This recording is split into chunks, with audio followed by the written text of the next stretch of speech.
అందరికీ నమస్కారం. ఈరోజు సౌందర్యలహరిలోని ఆనందలహరికి సంబంధించిన 26వ శ్లోకం గురించి తెలుసుకుందాం.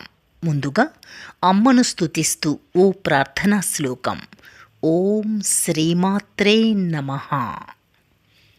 హ్రీంకారాసనగర్భితానలసిఖాం సౌః క్లీం కళాం బిభ్రతీం సౌవర్ణాంబరధారిణీం వరసుధాధౌతాం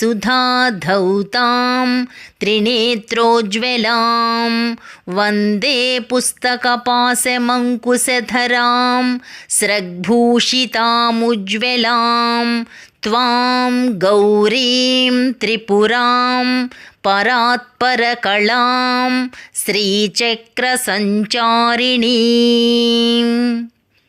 ఇప్పుడు సౌందర్యలహరిలోని ఆనందలహరికి సంబంధించిన 26వ శ్లోకం.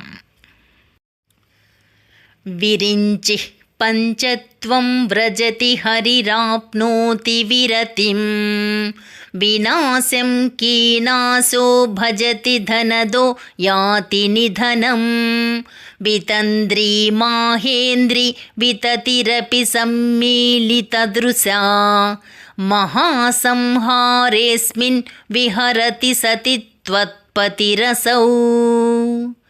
ఈ శ్లోకము యొక్క అర్థమేమిటంటే, తల్లి జగజ్జనని, ఈ ప్రపంచమునకు మహాప్రళయము సంభవించినప్పుడు బ్రహ్మదేవుడు, విష్ణువు, యముడు, కుబేరుడు, చివరకు ఇంద్రుడు వీరందరూ కాలధర్మము చెందుచున్నారు. కానీ ఓ పతివ్రతామ తల్లి, నీ భర్త అయిన సదాశివుడు మాత్రం ఎట్టి మార్పులకు గురి కాకుండా నిరంకుశుడై విహరించుచున్నాడు కదా. జగన్మాత, ప్రళయకాలము వచ్చినప్పుడు బ్రహ్మ జీవితం పరిసమాప్తమవుతుంది.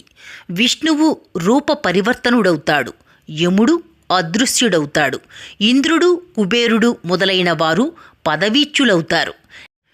నీ పాతివ్రత్య ప్రభావము వలన ఈశ్వరుడు మాత్రం క్షయరహితుడుగా నిలిచిపోతాడు. రేపు 27వ శ్లోకం గురించి తెలుసుకుందాం. ఓం శ్రీమాత్రే నమః.